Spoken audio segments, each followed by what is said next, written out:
നമസ്കാരം, മൂവി ബ്രാൻഡിലേക്ക് സ്വാഗതം. കൊല്ലം സുധിയുടെ അപ്രതീക്ഷിത മരണത്തിന്റെ ഞെട്ടലിൽ നിന്നും ഇതുവരെ സിനിമ, സീരിയൽ ലോകവും ആരാധകരും പൂർണ്ണമായും മുക്തരായിട്ടില്ല.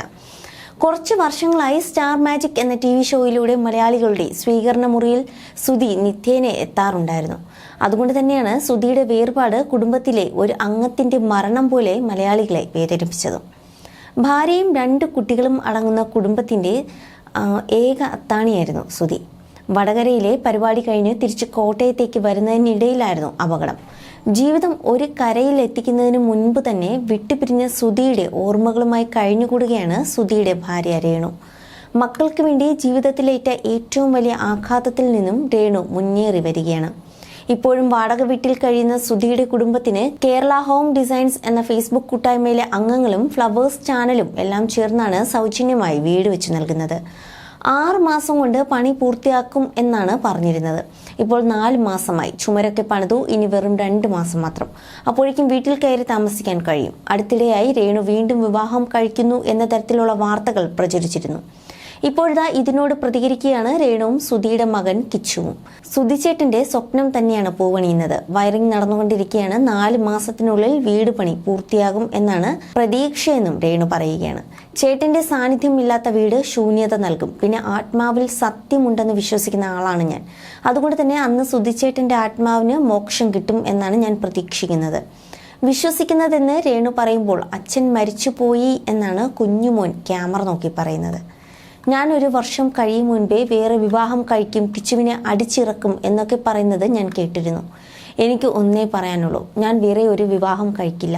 ഞാൻ മരിക്കുവോളം കൊല്ലം സുധിച്ചേട്ടൻ്റെ ഭാര്യ എന്ന ലേബലിൽ അറിയപ്പെടാനാണ് ഞാൻ ആഗ്രഹിക്കുന്നതും. അങ്ങനെ ചെയ്യാനാണ് ഉറച്ച തീരുമാനം എടുത്തിരിക്കുന്നതും. കാരണം പലതുണ്ട്, അതൊന്നും പറയാൻ ഉദ്ദേശിക്കുന്നില്ല. കുടുംബത്തിലുള്ള ഒരാളും എന്നെ വിവാഹത്തിന് നിർബന്ധിക്കാറില്ല. എൻ്റെ മക്കൾ ഞങ്ങളുടെ മക്കളായി വളരണം എന്നാണ് ആഗ്രഹം. നീ ചെറുപ്പമാണ്, നല്ല ആലോചന വന്നാൽ സ്വീകരിക്കാനാണ് കൂട്ടുകാരൊക്കെ പറയുന്നത്. എന്നാൽ ഞാൻ ഉറച്ച തീരുമാനം തന്നെ എടുത്തിരുന്നു. എനിക്ക് ഇനിയൊരു വിവാഹം ഉണ്ടാകില്ല. സുധിച്ചേട്ടന് ഒരു പകരക്കാരൻ ഉണ്ടാകില്ല എന്നത്. ഇത് ഞാൻ പബ്ലിക്കായി പറയുകയാണ്. എനിക്ക് മറ്റൊരു വിവാഹം ഉണ്ടാകില്ല. രേണു പറയുമ്പോൾ പിന്നീട് സംസാരിക്കുന്നത് കിച്ചുവായിരുന്നു. എനിക്ക് പ്രത്യേകിച്ച് ഒന്നും പറയാനില്ല. അമ്മയുടെ ജീവിതമാണ്, അമ്മയുടെ ഇഷ്ടം പോലെ നടക്കട്ടെ എന്നും കിച്ചു പറയുന്നു. അമ്മയുടെ ഇഷ്ടമാണ്, അത് അങ്ങനെ തന്നെ നിൽക്കട്ടെ, നമ്മൾ നല്ല ഹാപ്പി ആയിരിക്കുന്നു എന്നും കിച്ചു പറയുന്നു. ഇളയ മകന് ഇപ്പോൾ അച്ഛൻ്റെ മരണം അറിയാം എന്ന് പറഞ്ഞ രേണു ലക്ഷ്മി നക്ഷത്രയെക്കുറിച്ചും സംസാരിക്കുന്നുണ്ട്. ചിന്നു എന്നും ഞങ്ങൾക്ക് സഹോദരിയാണ്. ഏട്ടൻ പോയ അന്നു മുതൽ ഇന്ന് വരെ ഞങ്ങൾക്ക് ഒരുപോലെ സ്നേഹവും സഹായങ്ങളും ചിന്നു ചെയ്യാറുണ്ട്. ആ സ്നേഹവും കരുതലും ഒരിക്കലും ഡ്രാമ അല്ല എന്നാണ് ഞങ്ങൾക്ക് പറയാനുള്ളതെന്നും അവർ പറഞ്ഞു. ആദ്യമൊക്കെ ഇത്തരം കമൻറ്റുകൾ കാണുമ്പോൾ വിഷമം തോന്നുമായിരുന്നു.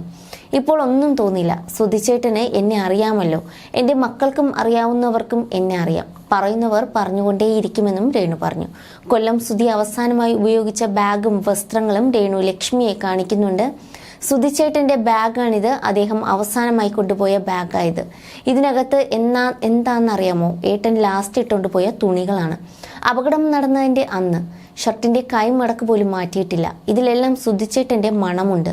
ഈ ഒരു സ്മെൽ ജീവിതകാലം മുഴുവൻ വേണമെന്ന് എനിക്ക് ആഗ്രഹമുണ്ട്. മരിച്ചവരുടെ മണം എടുത്ത് പെർഫ്യൂം ഉണ്ടാക്കുമെന്ന് ഞാൻ യൂട്യൂബിൽ കണ്ടിരുന്നു. അതെങ്ങനെയെങ്കിലും മോൾ എനിക്ക് സാധിപ്പിച്ചു തരണമെന്നും രേണു ഇതിനു മുൻപ് അവതാരകയായ ലക്ഷ്മി നക്ഷത്രയോടും പറഞ്ഞിരുന്നു.